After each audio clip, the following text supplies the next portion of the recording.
Welcome back, ladies and gentlemen, to the Soccer Sox USA podcast. As always, my name is Trent Marlow. Thank you for joining us. Let's be honest here. I didn't get an episode out last week. That's my bad. But we got a bunch of fun stuff to talk about this time around. We got the U20 CONCACAF loss for the U.S. youth team. We have Alexis Sanchez going to Montreal and MLS. That's a big, designated player signing. Gozo going to Crystal Palace. Xavier Gozo going to Crystal Palace. We're going to do top of the table as promised. Poch has re-signed since the last episode, legitimately the day after we had our last episode number 4, where I talked about what it would mean if they re-signed Poch. So go back, listen to that. But I will touch on it again briefly because my opinion hasn't changed much. But we can go over kind of what that means and some of that stuff. And there's plenty other more to talk about. We're going to do MLS struggle bus, but don't you worry. So, yes, it's going to be a great episode. Thanks for tuning in. We got top of the table. We got Poch back. We got so much to talk about. We're going to talk, everything U.S. soccer as we do every episode on the USA Soccer Sox podcast.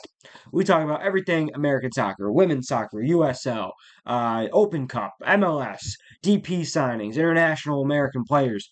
This is a soccer podcast by the American fan, for the American fan, because that's what matters, right? We need to grow this game as much as possible. I'm just a small guy doing my part. Please make sure you like, subscribe, follow, comment, whatever you can do, share.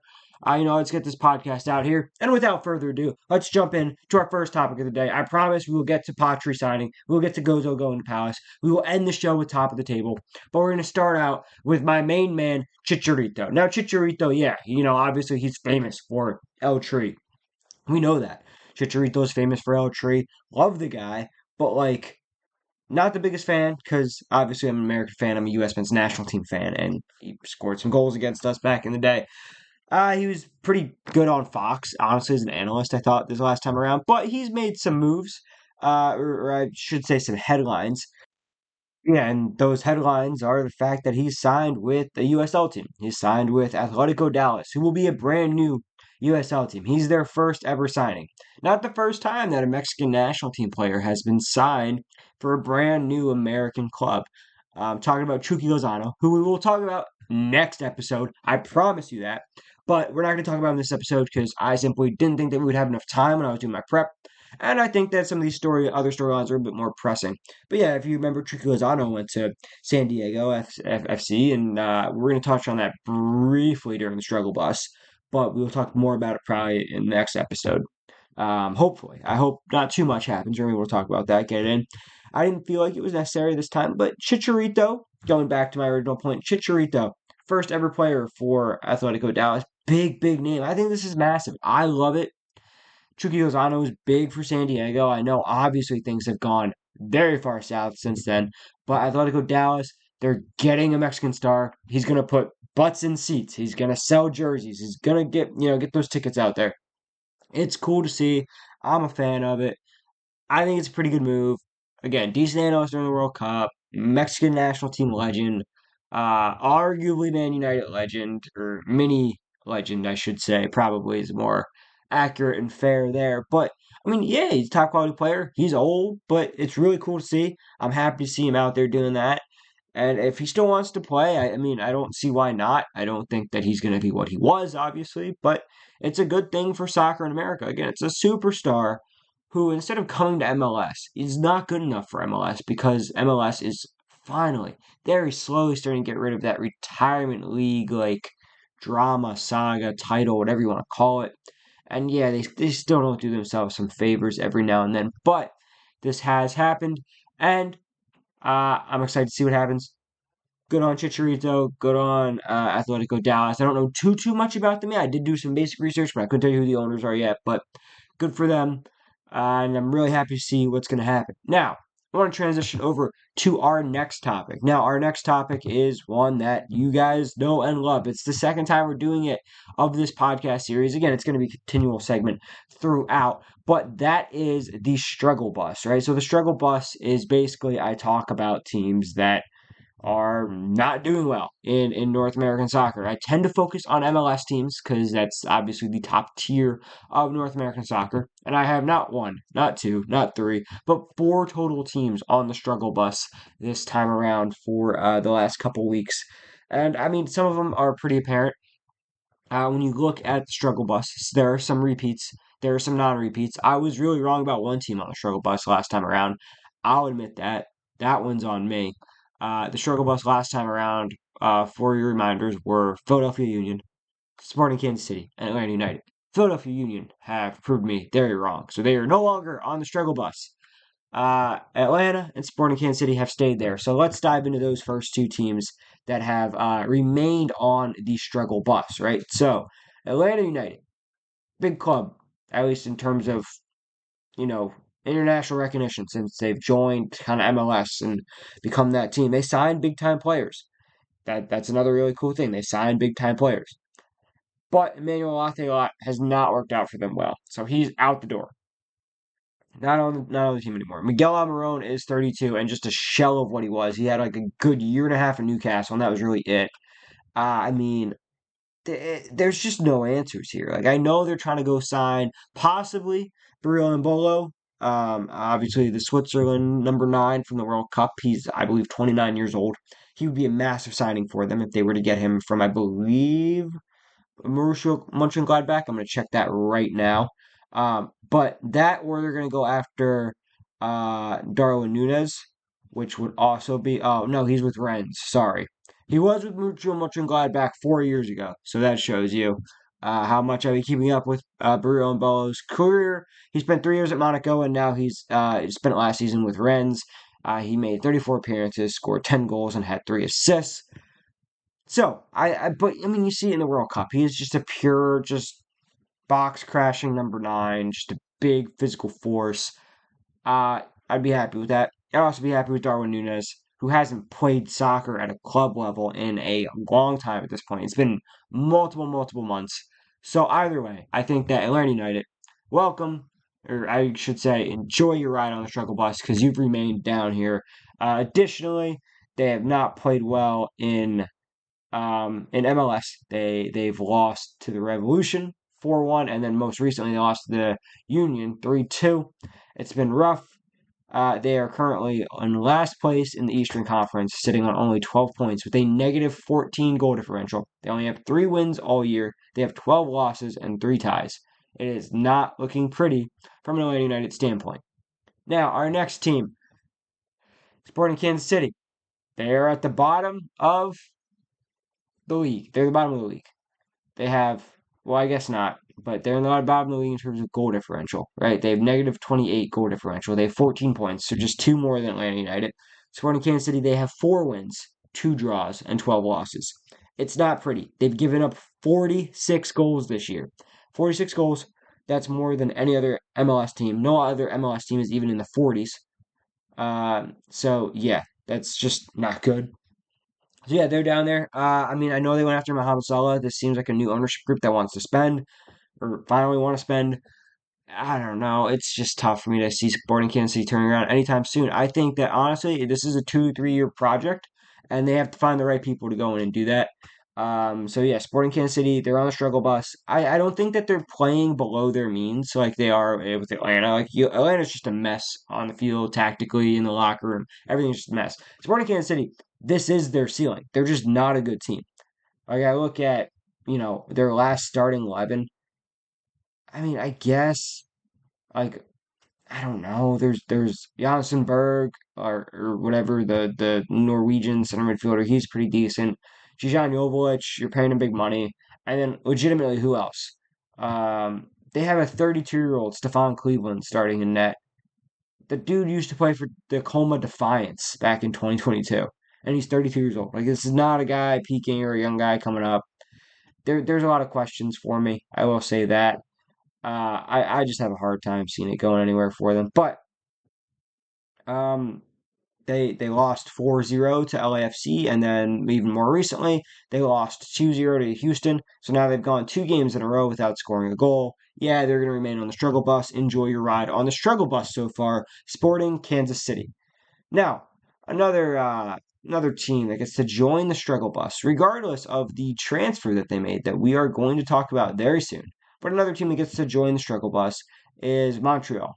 CF Montreal, they're not good. They lost to Miami 1-0, not too bad, and then they tied the Revolution, which is big for them, 2-2. They were at home for both those games. This is a team that I don't see as being a top contender for even the playoffs. Like I think they're out of the playoffs, and that is the point to me why they're on the struggle bus. Because every other team in the Eastern Conference right now could compete for a playoff spot. And I'm talking when I say playoff spot, I count the play-ins. So again, that's just there's 15 teams in the Eastern Conference. The top nine get to go to the playoffs. I think Atlanta and Montreal are the only two teams out of the 15 that are completely out of the contention. Like I don't see it happening for them. So Montreal sit on 16 points, the same as Philadelphia, but I think Philadelphia is turning it around right now. Montreal has a negative 11 goal differential, 4 wins, 4 draws, and 10 losses. It's not good for them. I don't like this roster. I know they just added Alexis Sanchez. We will talk about that. Prince Owuzu, he's good, but that's it. Like, legitimately, who else do they have?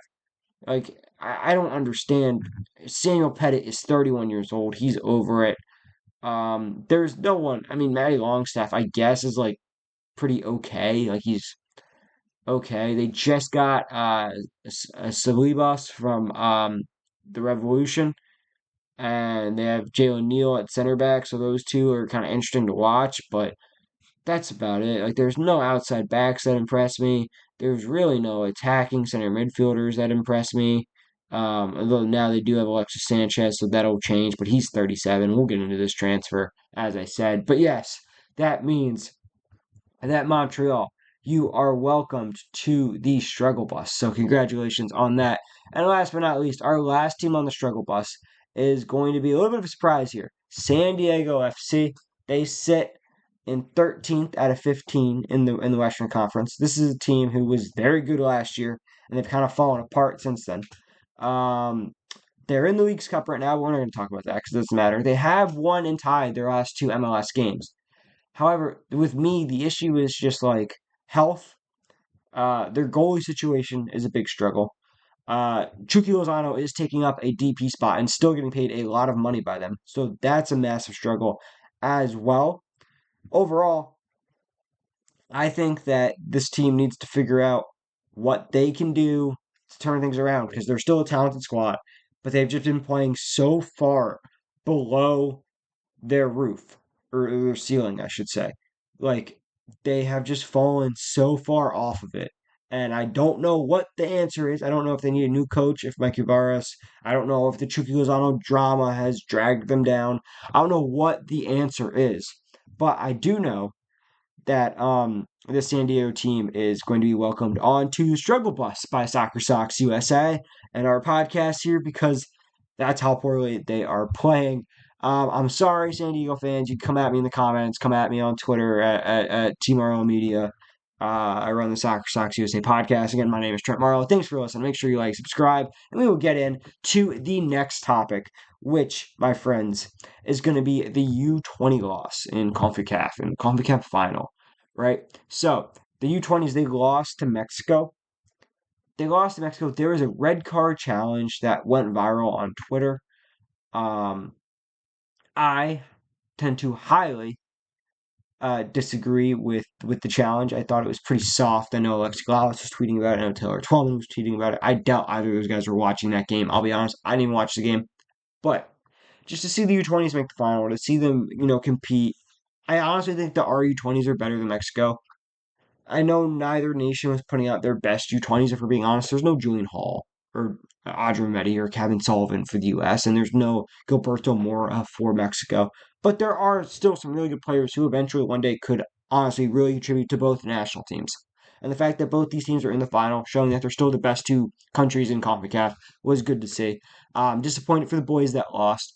But yeah, this is a team that overall, it doesn't really matter if they lost. Yeah, it's disappointing, but they got that experience to play in Mexico at the Azteca against Mexico, and they lost 2-0. But hopefully that fuels a fire in those young men, gets them moving, gets them motivated, gets them wanting to play for the U.S. Because besides this, they had a very successful tournament. They came in second.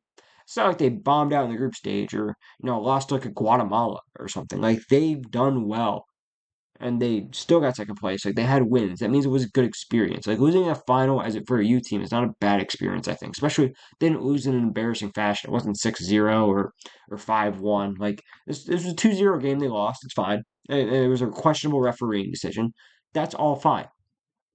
It means that these boys can get better and get better and go back to their academies and to their clubs and train more and know what the level is like to be the best in their age group. And then once you're the best in your age group, how can you be the best in your academy? After you're the best in your academy, how can you be the best on the reserve team? After the reserve team, how can you be the best on the men's senior team?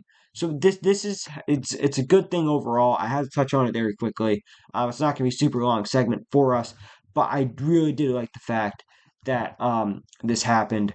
And overall, I think that it's a solid performance for a U.S. youth team who probably doesn't have the biggest stars on there, like I said, in the age group. And that's rightfully so, because if you were to take Julian Hall, say, away from New York Red Bulls or Kevin Sullivan away from the Philadelphia Union, those guys now aren't training with the highest level of training, preparing for the highest level of games that they can possibly play right now. Like these matches are beneath them, and that's not a bad thing. That's just the facts. Those are just the facts. All right, transitioning now over to Alexis Sanchez, the striker, the center attacking midfielder, the Arsenal legend, the former Barcelona player, the former Manchester United player, the former Inter Milan player, the former Marseille player, the former Seville player. Like they are so many teams he's played for over his long, long career. He is, I believe, yes, he is 37 years old. So 37 years old. He has left on a free agent deal. He's left Europe. He is coming to sign with CF Montreal. He is signing as a designated player. I think it's a good move because he was still playing at a decently high level this past season.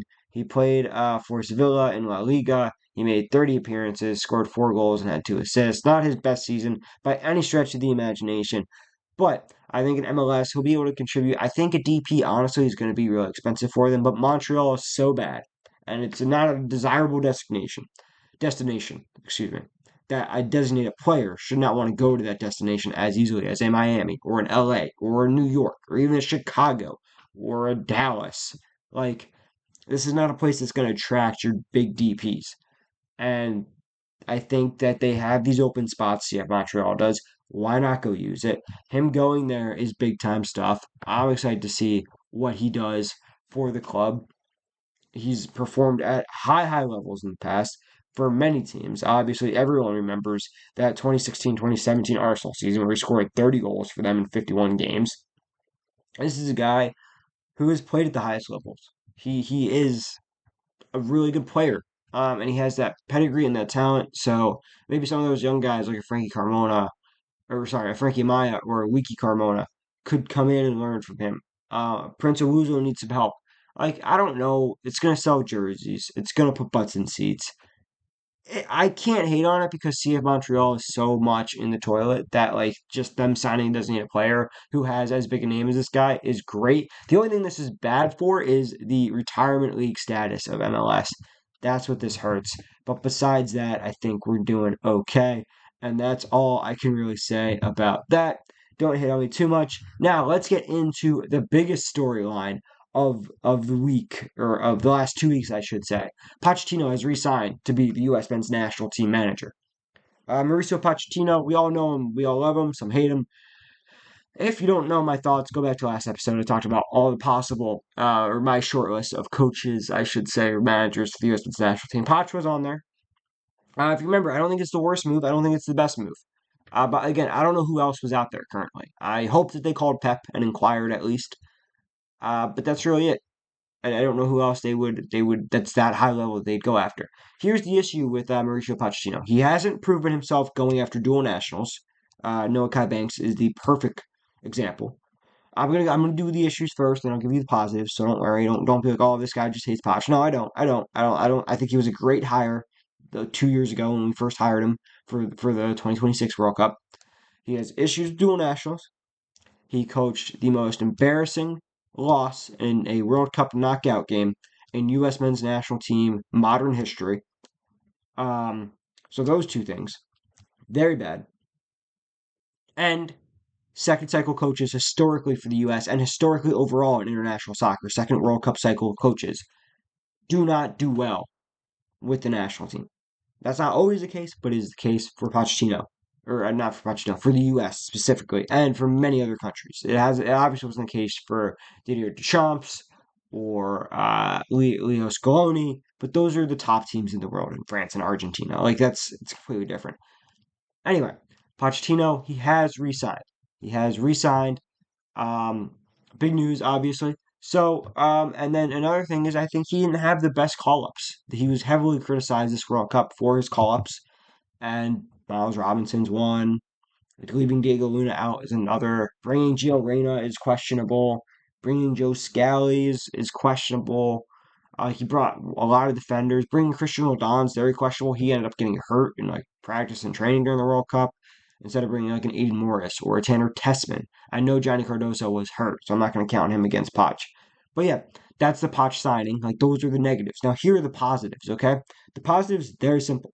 The players like him.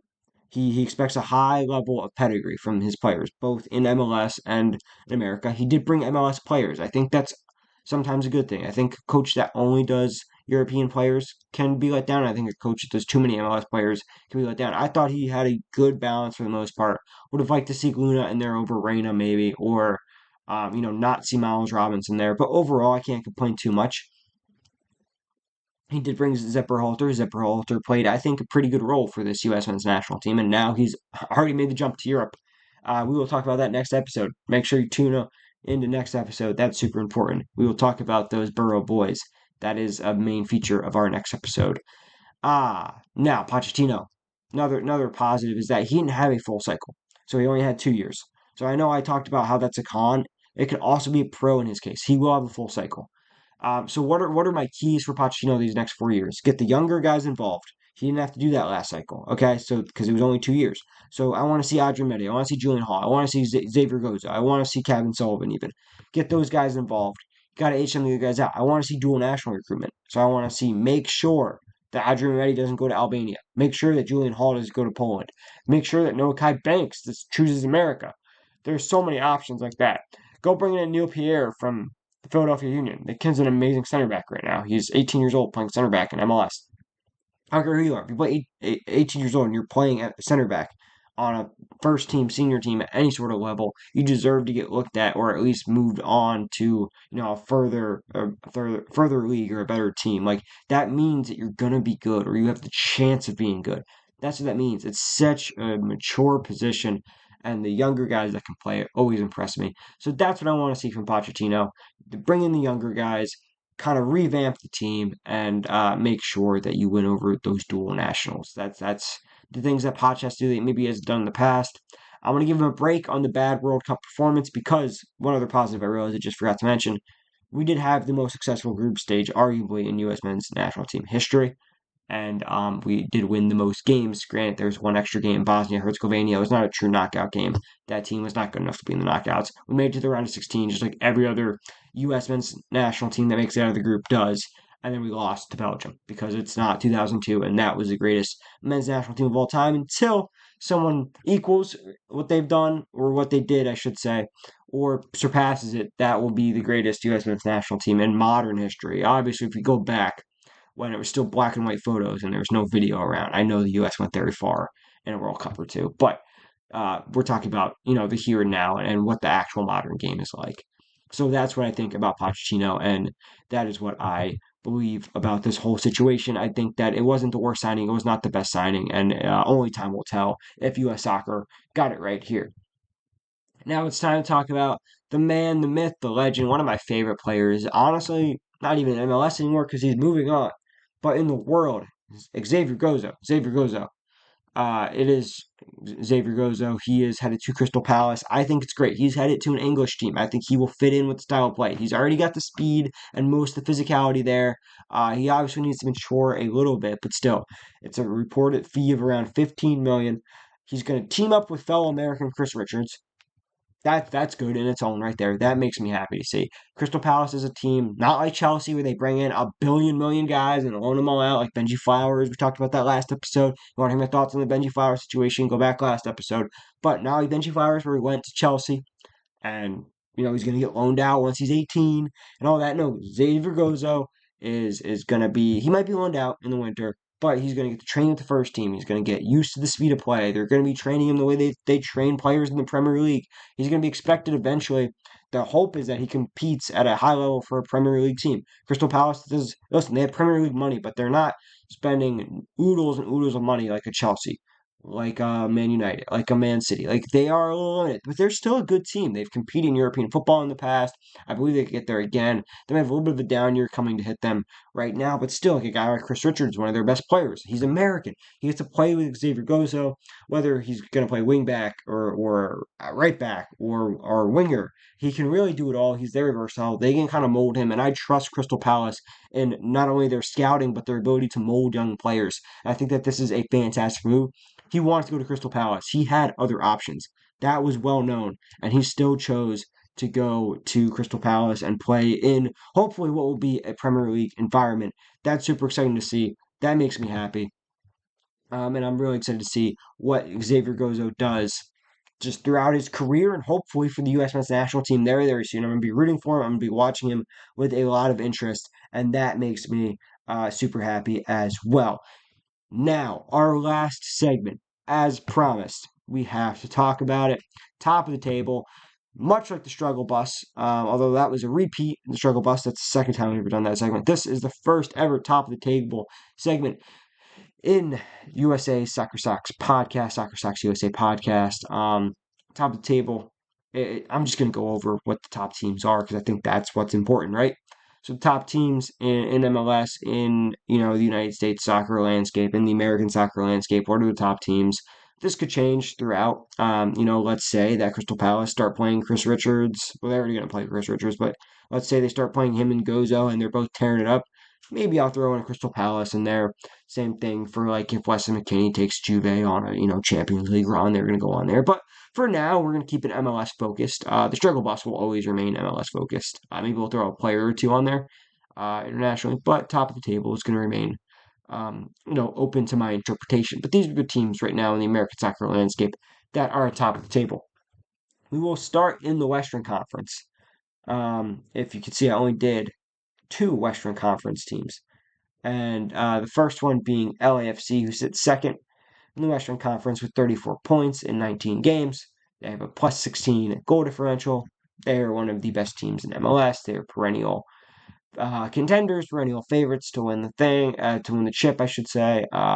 Hugo Lloris, 39 years old, still looks pretty good in goal, so congratulations to him. Eddie Segura is good. They have just a litany of players. They have a big roster. Mark Delgado is good. Timothy Tillman's good. Jude Terry looks promising at 17 years old. In terms of the attack, there's plenty of options too. You have Son, you have Belonga. So those are your main two, but then you have like a Schaffelberg or Tyler Boyd or David Martinez or Jeremy Bobasi. Like there's guys behind them that are still good MLS players. This is just a deep team. This is a good team. That's why they're on this list. They're second in the Western Conference. They're going to make the playoffs, and they're going to be dangerous in the playoffs. That's why this team is there. The other team, even though they lost my boy, Sebastian Berhalter, Vancouver Whitecaps also have 34 points, but they've only played 17 games as opposed to LAFC's 19. And listen, Laborda, I think, is a great center back, along with Tristan Blackman, who may have seen better days, but he's still mainly in his prime. They're great at youth development. Andreas Kubas, the Paraguayan midfielder, I think has been great for them. He needs to start every game. Ryan Gold is back. Thomas Mueller, obviously playing as designated player, still gets it done, can still move around. Brian White scores the goals he's supposed to. They have options on the wing. They have options up the middle. They've depth at center back. My biggest concern, honestly, is just keeper, and even there, they're pretty solid. So yeah, the Vancouver Whitecaps, Jesper Sorensen, that coach, the coach from Denmark, he's done a fantastic job in his 79 matches for the Vancouver Whitecaps. He has 40 wins, 21 draws, and 18 losses. That, my friends, is how you prove that you're a good coach, right? Like they're just a good team. I'm really happy to see it, and that's why they're on this list. My team at the very top of the table, the top of the table, is the team that's actually second in the Eastern Conference, but that's Inter Miami. Inter Miami they have Messi. Like, they have the best player in the world. I don't know what you want me to say. I know he's old. I don't care. He proved this World Cup. He's the best player in the world. I know they lost. wasn't his fault. He's the best player in the world in Miami. And then they have DePaul. And then they just signed Casemiro. And they have an okay defense that can really just play like give, grab, go, like just clean up the messes because there's gonna be messes. They don't track back. Defense is probably their weakness, but still, like I'm not betting against Messi in MLS. They won the championship last year. They won MLS Cup. I'm not gonna bet against them not to do it again. So that's where I'm at. Inter Miami, best team in North America. One of the best teams. I'm not gonna say in the world, but one of the most recognizable teams in the world right now. One of the most watched teams in the world right now because they have Lionel Messi. Can't ever bet against that. That's why they're the true head of the top of the table here. Very quickly going over my other teams, all from the Eastern Conference. Nashville SC. They are number one in the East. They're a good team. They faced off against Miami to open up or to reopen up the MLS season after these brief Leagues Cup break. Hani Mukhtar, good player. Sam Surge, good player. They got some center backs in that are really solid. They have Jack Maher, but there are some other players that really impressed me. Daniel Levitz is on the bench for them at this point, right? Like, there's a lot of players that can help out this Nashville side and do well for them. Uh, yeah, this is the team that I'm impressed with. I like Nashville a lot. Big fan of Nashville. I like what BJ Callahan has done. So yeah, props to Nashville. Next team, Chicago Fire. They sit at fourth in the Eastern Conference, but man, Robert Golendowski, I should say. He's a good player. He's scoring goals. He scored 2 goals against Charlotte in their 2-1 win in their last MLS game. So yeah, I'm excited to see what they do. They come back against the Timbers. I think that's an easy win for them. If I was a betting man, I'm putting my money on them. Yeah, like Chicago Fire, Greg Berhalter, he's doing well in MLS again. That's not too surprising for me. I did not like him with the national team, but that's a whole other story. Yeah, this is a good team, and they just signed a great player up top. Like I know they lost Hugo Kuipers, but if Lewandowski gets a quarter of the service that Kuipers got, they should score the same amount of goals. And if he gets even half, he'll score more goals than Kuipers was. So that's how I feel about all that. Last team, New England Revolution. Big surprise for me this season. They sit third in the Eastern Conference. Now, the numbers may suggest that they're a little ahead of where they actually are. They only have a +5 goal differential, but I really like their center back in Fofana. I think he's one of the best center backs in the league. 28 years old, he's reaching his prime right now. Feingold is a top quality outside back, as is the young Peyton Miller. Whether he plays winger or outside back, he can really do it all. He's just a fun player to watch. Carlos Heel, obviously MLS star, 33 years old, still a designated player.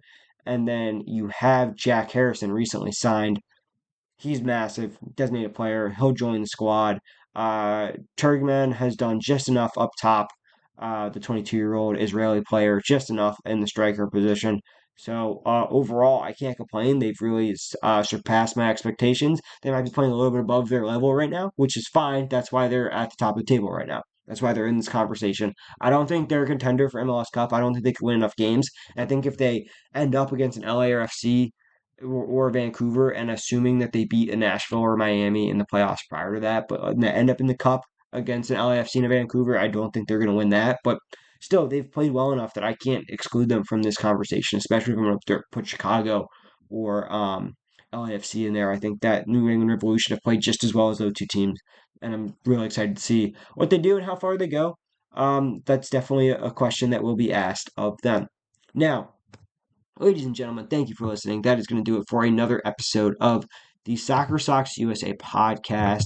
This was episode number 5. We talked top of the table, Poch being back, and so much more. Once again, please like, subscribe, share, comment, whatever you can do to spread a love to the show. I really appreciate it. My name is Trent Marlow. Make sure you tune back in for our next episode. Our next episode, Soccer Sox podcast, episode number 6. Soccer Sox USA podcast, episode number 6. We're going to talk about the Burrow Boys and so much more. Burrow Boys. We'll talk probably a little bit more about Chucky Lozano if I can get that research done, so I can truly understand the roster implications from this move. They have still not fully confirmed everything from what I've seen on social media and what I've done with my research. So I'm waiting for all of that to come out before I can talk about Chucky Lozano. But yeah, the Burrow Boys for sure. plenty of other news in American soccer. As always, I'm sure stuff will pop up. I'm keeping my eye on the NWSL. I'm keeping my eye on the USL. Let me know if I'm missing anything in the comments. Let me know what you want to see next. And please tune back in for next episode, episode number 6. It'll be a banger, just like this one was. Thanks for joining me and signing out.